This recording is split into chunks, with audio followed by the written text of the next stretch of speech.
De nada sirve generar el mejor contenido del mundo si no lo damos a conocer, si la gente no lo descubre.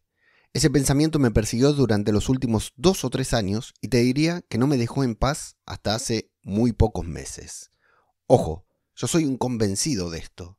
A grandes rasgos, creo que deberíamos dedicar las mismas horas que dedicamos a producir, grabar, editar y publicar nuestro podcast a difundirlo, a promocionarlo. Pero, aunque estoy absolutamente convencido de este tema, y hasta llegué a dar una charla explicando cómo y por qué hacerlo, reconozco que no siempre es posible. ¿Y qué pasa cuando no se puede? Bueno, a grandes rasgos, no pasa nada.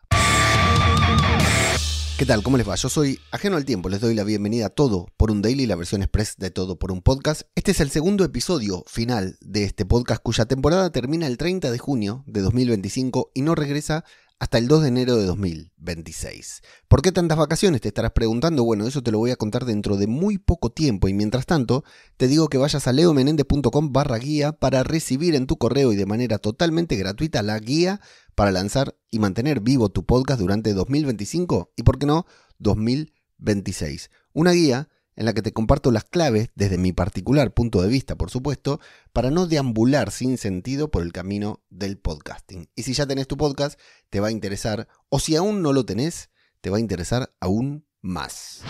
Insisto en que tengo la convicción de que deberíamos difundir más nuestros contenidos y de que deberíamos darle nueva vida también a nuestros contenidos anteriores.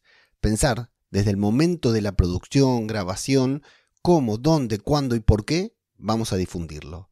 Y a lo largo de los más de 200 episodios publicados en este feed, me rompí la cabeza, por no decir el culo, para poder hacerlo. Es decir, yo tenía una idea que iba por ahí pregonando y hasta llegué a dar una charla en la Meetup de WordPress de Vigo explicando cuál debería ser el método para hacerlo, para difundir nuestro podcast, para generar mucho contenido sin sufrir, sin fallar. Pero fallé.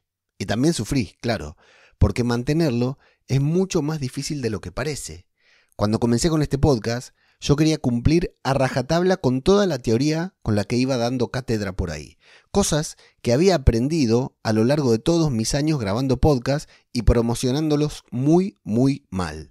Así que comencé prendido fuego, con muchas ganas, haciendo y cumpliendo cada uno de los checks que había apuntado en mi lista de acciones a llevar a cabo para promocionar mi podcast. Y me fue bien, bastante bien, debería decir, porque de ser un podcast nuevo, sin seguidores, sin suscriptores y sin oyentes, pasó a ser un podcast con una considerable cantidad de descargas o reproducciones diarias. Y mucha gente llegaba al podcast por esas acciones que yo hacía por fuera de los canales de audio. Sin embargo, hacer esto, promocionar el podcast, tal como bien sabemos vos y yo, cuesta mucho trabajo, incluso más que grabarlo. Por eso en un momento tuve que parar. Con algo de humildad y mucha vergüenza, tuve que reconocer que no daba abasto. Igual que Marie Kondo, la pelotuda esa que se paseó por todos lados explicando cómo ordenar los cajones de las medias hasta que tuvo hijos y se dio cuenta de que todas las pelotudeces que había dicho no valían para nada. Mientras tanto, claro, yo el primero, intentando hacer las pelotudeces de Marie Kondo con mis propias medias y sintiéndome culpable porque siempre pierdo una media del par. Entonces, igual que ella, dije, hasta acá. Dejé de promocionar el podcast. 0. Nada. Me fui al otro extremo, lo cual es muy malo. Al día de hoy, llevo casi 6 meses sin hacer casi ninguna acción para promocionar lo que hago aquí. Con la certeza, claro, de que en algún momento, tal vez durante los próximos 6 meses hasta que comience la nueva temporada, voy a hacer algo para reutilizar todo este contenido y seguir promocionándolo. Mientras tanto, nada. Solo grabar y publicar, por supuesto. Y la newsletter, claro. ¿Y sabes qué pasó cuando empecé a hacer nada? Bueno, pasó justamente eso. Nada. O mejor dicho, nada malo. El podcast, incluso sin promoción, siguió creciendo.